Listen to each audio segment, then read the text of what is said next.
어떤 부자가요, 한 신문에 이런 광고를 냈습니다. 만약에 자신이 세상에서 가장 행복한 사람이다라고 하는 것을 증명할 수 있으면 그 사람에게 100만 달러를 주겠다라고 하는 약속을 했습니다. 그래서 자신에게 와서 왜 자신이 가장 행복한지 이 부자를 납득시키면 자신의 이 돈을 주겠다라고 하는 이야기를 한 거죠. 그러니까 수없이 많은 사람들이 구름대와 같이 몰려들었습니다. 그리고 왜 자신의 인생이 가장 행복한지를 이야기하기 시작했습니다. 어떤 사람은 자기가 박사 학위를 3가지나 가지고 있다고요. 그래서 세상에서 자신이 가장 똑똑하기 때문에 자신이 가장 행복한 삶을 살고 있다. 이렇게 이야기했습니다. 어떤 사람은 아주 훌륭한 문학 작품을 써서 자신이 좋은 작가가 됐기 때문에 자신의 인생이 너무 행복하다 이렇게 이야기했습니다. 어떤 사람은 다른 그 누구보다도 내가 힘이 세고 강하기 때문에, 어떤 사람은 누구보다도 화목하고 사랑이 많은 가족을 가지고 있어서, 또 어떤 사람은 내가 누구보다도 더 좋은 곳에 많이 여행을 다녀서 난 너무 행복하다 이렇게 이야기를 했습니다. 그러나 결과적으로 그 누구도 이 부자의 100만 달러를 받은 사람이 없었습니다. 왜냐하면 이 부자가 마지막에 했던 질문에 대해서 대답한 사람이 아무도 없었기 때문이었습니다. 그 질문이 무엇이었을까요? 그 질문은 이것이었습니다. 만약에 당신의 인생이 그렇게 행복하다면 내 돈 100만 달러는 왜 필요한 겁니까? 하는 질문이었습니다. 여러분 그렇지 않습니까? 우리의 인생이 정말 행복하다면 더 이상 바랄 것이 무엇이 있었겠습니까? 그 자리에 그렇게 찾아와서 내가 행복하다고 어필하고 있다면 뭔가 그 사람들의 인생 속에 부족한 것이 있고 더 필요한 것이 있다는 것을 보여주는 것 아니겠습니까? 우린 인생을 살아가면서 참된 만족을 얻기를 원하지만 우리가 삶 속에서 참된 만족을 누리기가 참 쉽지 않다는 것들을 경험하면서 삽니다. 우리가 삶을 살아가면서 만족하기 위해서, 우리의 삶 속에 정말 행복이 있기 위해서 우린 참 많이 노력하면서 살아가고 있습니다. 내가 무엇을 가지면 행복해질 수 있을까?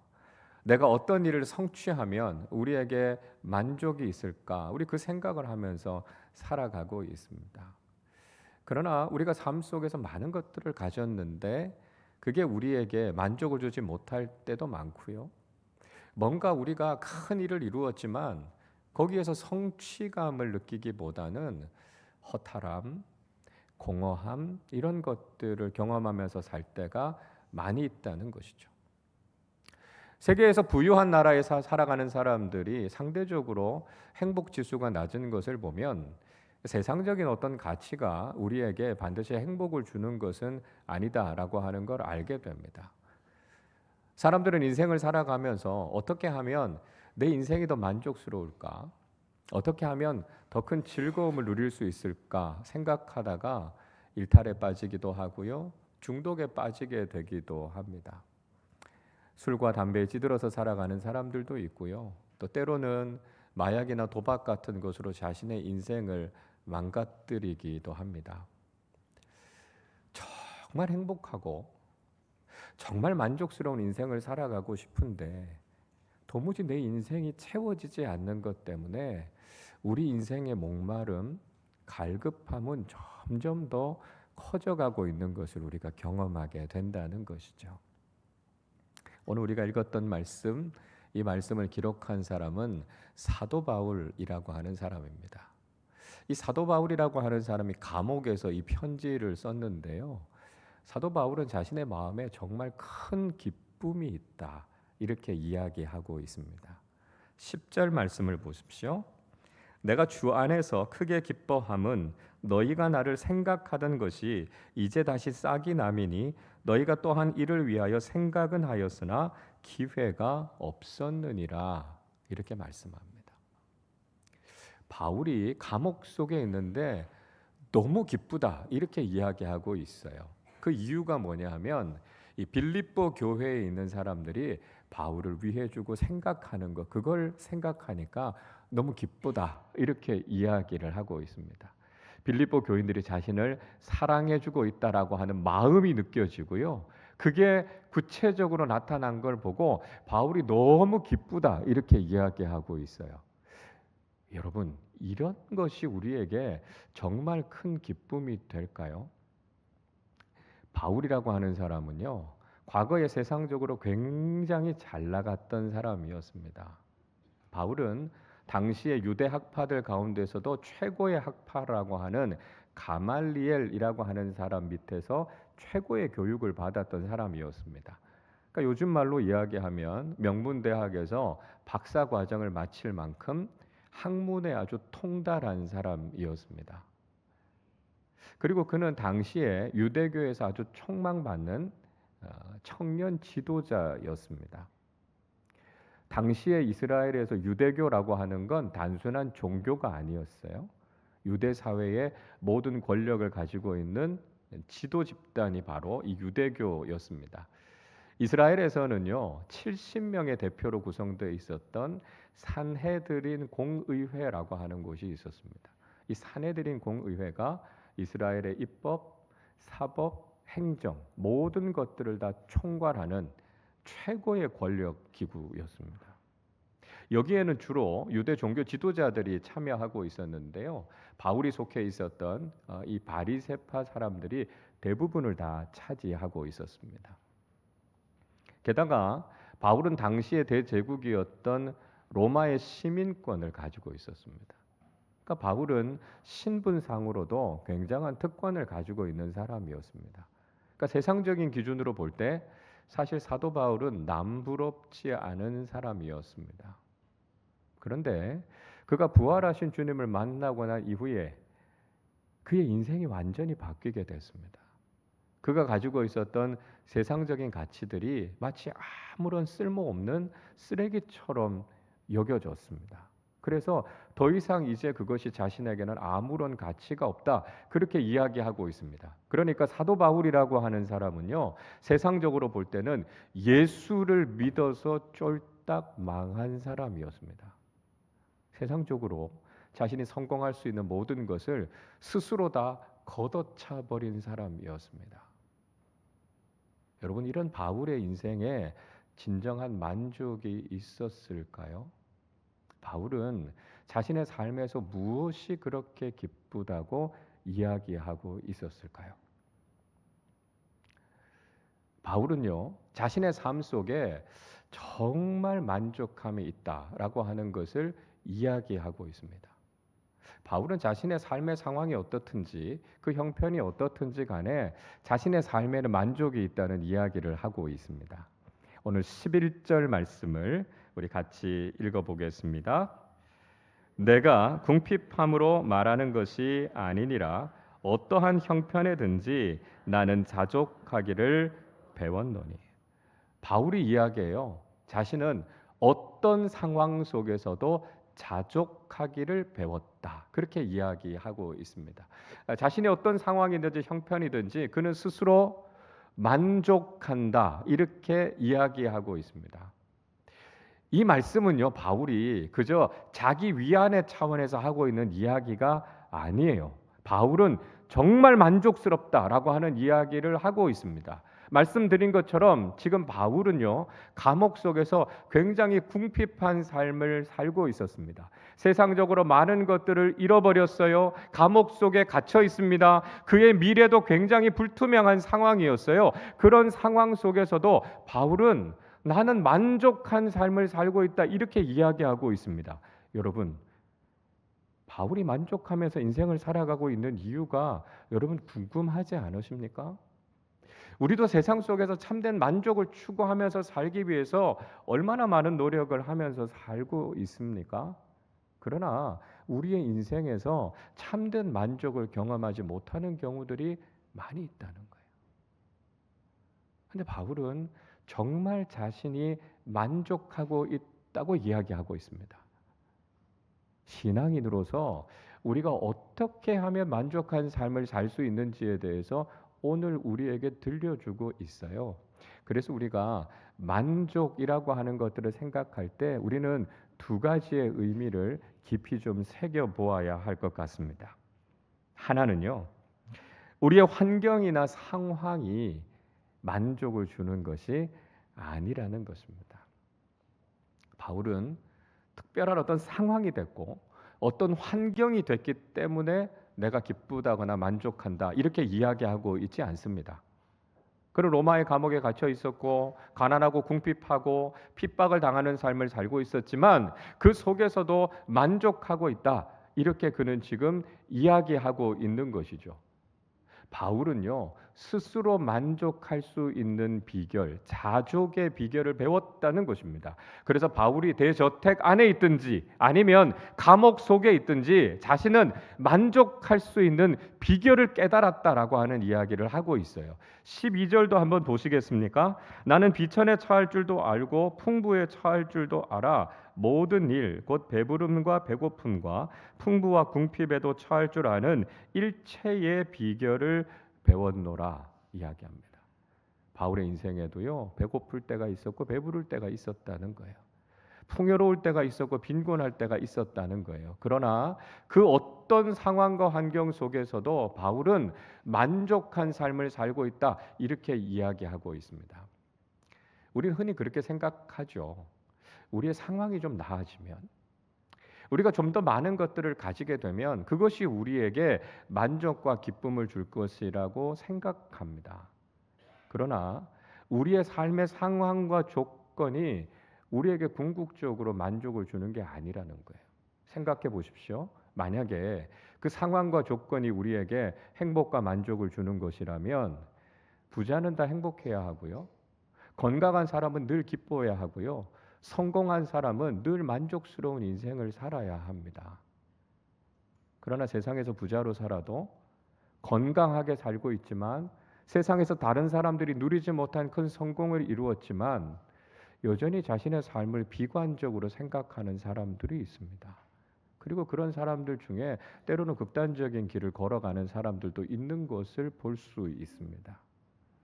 그런데요, 세상적으로 보면 별로 가진 것 없는데 자신의 작은 것들을 나누는 것을 너무너무 기뻐하면서 살아가시는 분들이 있습니다.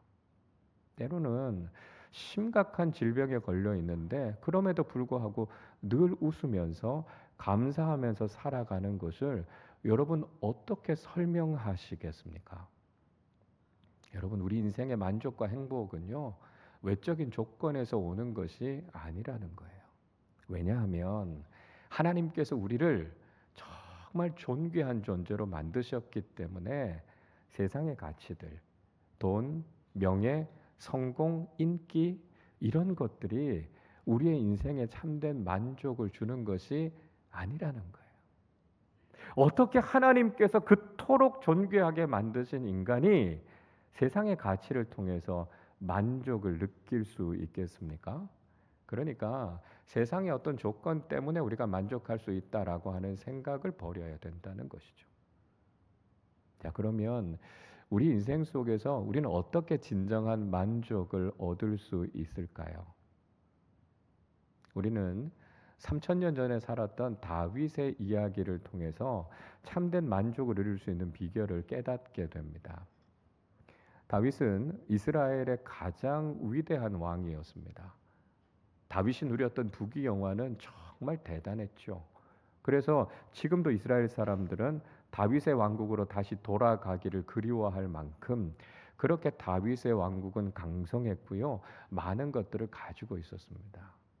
그런데 다윗이 시편 21편 1절에서 이렇게 이야기하고 있습니다. 여호와여, 왕이 주의 힘으로 말미암아 기뻐하며 주의 구원으로 말미암아 크게 즐거워하리이다. 다윗은요, 자신이 왕이다라고 하는 것을 이야기하고 있습니다. 세상의 왕이 누릴 수 있는 것들이 얼마나 많았겠습니까?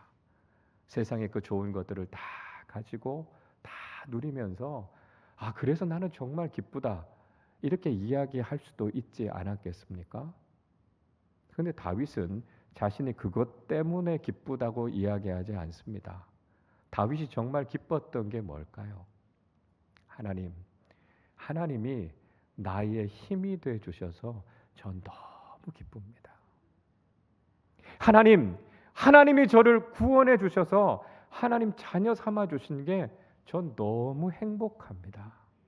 다윗은 지금 이 고백을 하고 있는 거예요.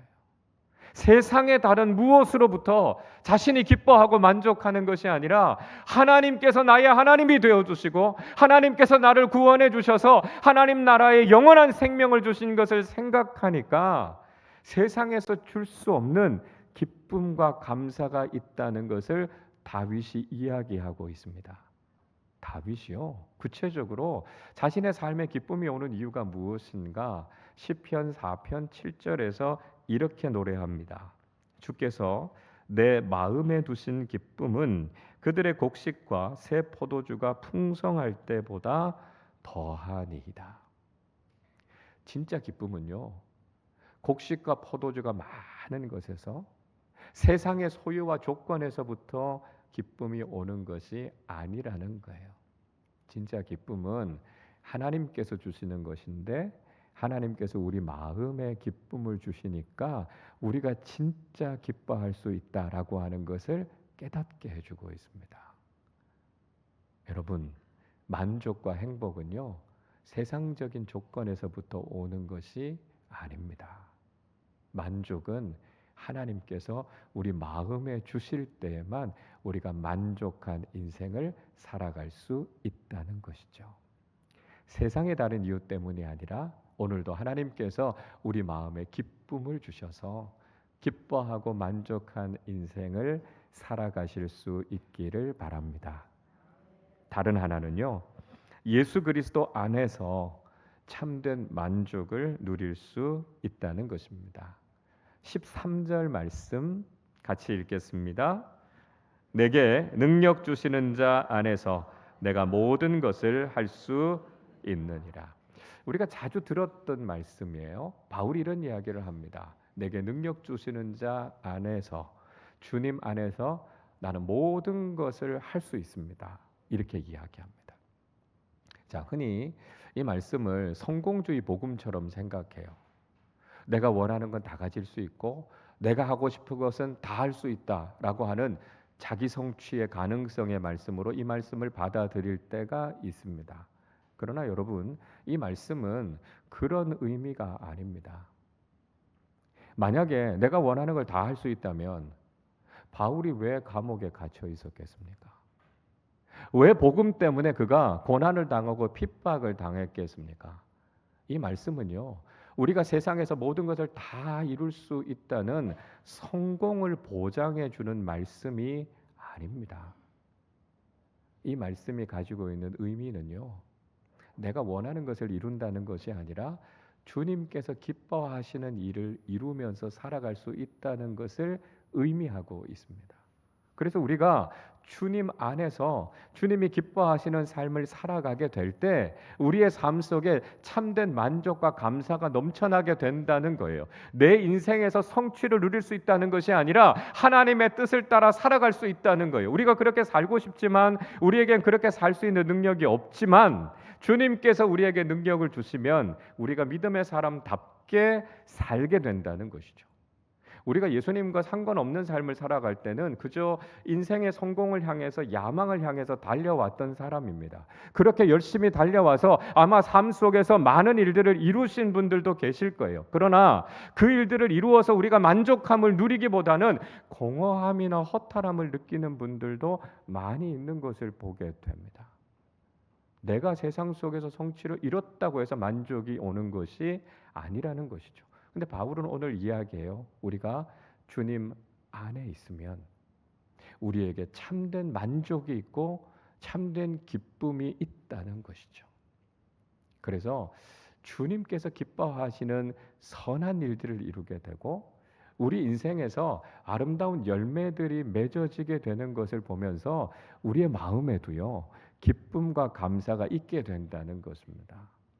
세상의 것을 그렇게 따라가 봤지만 그것이 우리에게 참된 만족을 주지 못했는데 주님 안에서 믿음의 사람답게 살아가게 될 때 우리가 그 일들을 이루어가면서 우리의 인생이 정말 의미 있고 보람된 인생이 되는 것을 경험하게 되더라는 것입니다.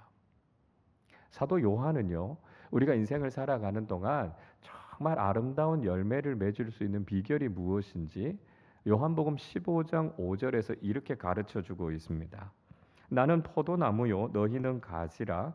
그가 내 안에 내가 그 안에 거하면 사람이 열매를 많이 맺나니 나를 떠나서는 너희가 아무것도 할 수 없음이라 말씀하고 계십니다. 이런 비유를 들고 있어요. 예수님은 포도나무이시고요, 우리는 가지라는 겁니다. 가지가요, 혼자서는 열매를 맺을 수 없어요. 가지가 열매를 맺을 수 있는 유일한 비결은 포도나무에 붙어 있어야 합니다. 그래서 우리가 우리의 삶의 원동력이 되시는 예수님께 붙어 있으면, 우리가 예수님과 연결되어져 있고 예수님과 깊은 관계 속에서 살아가면 우리 인생에 참된 열매를 맺게 된다는 것입니다. 여러분, 포도나무 가지가요, 다른 열매를 맺는 게 아니잖아요. 포도나무 열매를 맺는 거죠.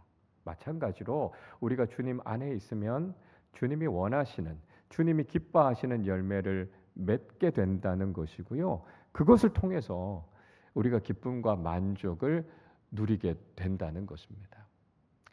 우리는 그렇게 살아갈 수 있는 능력이 없어요. 그러나 주님께서 우리에게 그 능력을 주신다는 것입니다. 예수님이 누구십니까? 예수님은 하나님과 같은 본성을 가지신 신이세요. 그리고 죽음의 권세를 이기시고 우리에게 영원한 생명을 주신 분이십니다. 여러분, 우리가 예수님 안에 있다면 무엇이 불가능하겠습니까? 주님께서 기뻐하시는 아름다운 열매를 맺을 수 있는 능력이 우리에게는 없지만, 우리가 주님 안에 있다면, 주님께서 우리의 삶에 모든 것들을 공급해 주신다면 우리는 주님께서 기뻐하시는 삶의 열매를 맺게 되고요, 그를 통해서 우리가 진정한 만족을 누리면서 살아가게 된다는 것입니다. 저는 감히 오늘 이 자리에 있는 여러분들에게 말씀드립니다. 여러분, 우리가 인생을 살아가면서 참된 만족을 위해서 얼마나 많이 노력하면서 사셨습니까? 여러분, 참 애 많이 쓰셨습니다.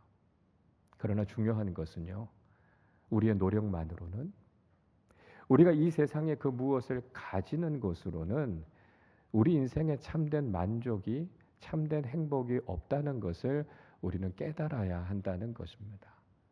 하나님께서 우리 인생을 너무나 존귀하게 만드셨기 때문에 세상의 그 무엇으로는 우리를 채울 수 없다는 것을 우리는 알아야 된다는 것이죠. 초대교회의 유명한 교부였던 성 아우구스티누스가 이런 이야기를 합니다.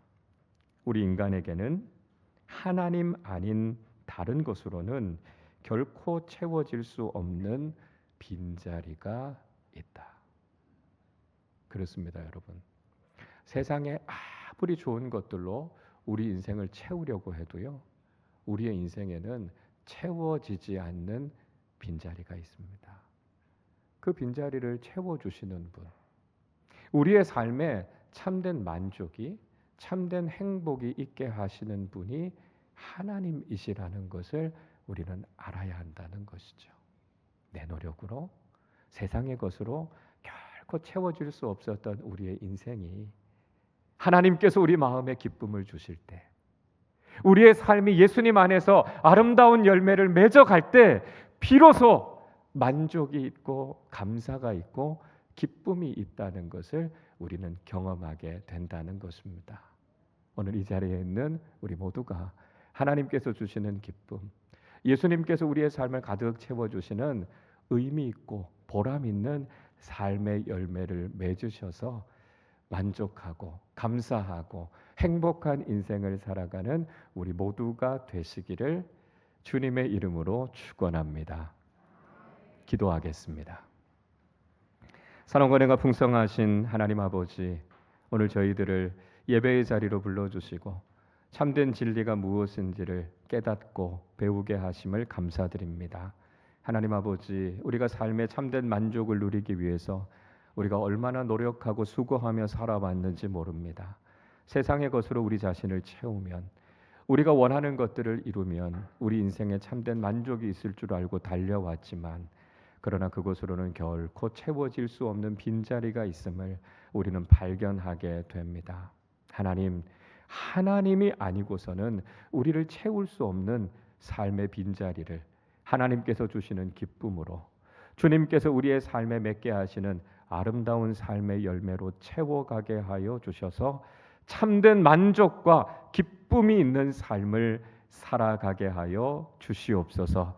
주님께서 우리를 너무나 존귀하게 만드셨기에 세상의 다른 것들로 우리 자신을 채우지 않게 하시고, 하나님께서 우리에게 주시는 기쁨과 만족이 넘쳐나는 복된 믿음의 사람들 되게 하여 주시옵소서. 일생을 살아가는 동안 주님의 말씀을 따라가고 하나님과 함께 동행하는 삶을 살아감으로 하나님께서 우리에게 주시는 기쁨, 감사, 평안이 늘 넘쳐나는 삶 살게 하여 주옵소서. 감사드리며 우리 주님 예수 그리스도의 이름으로 기도하옵나이다. 아멘.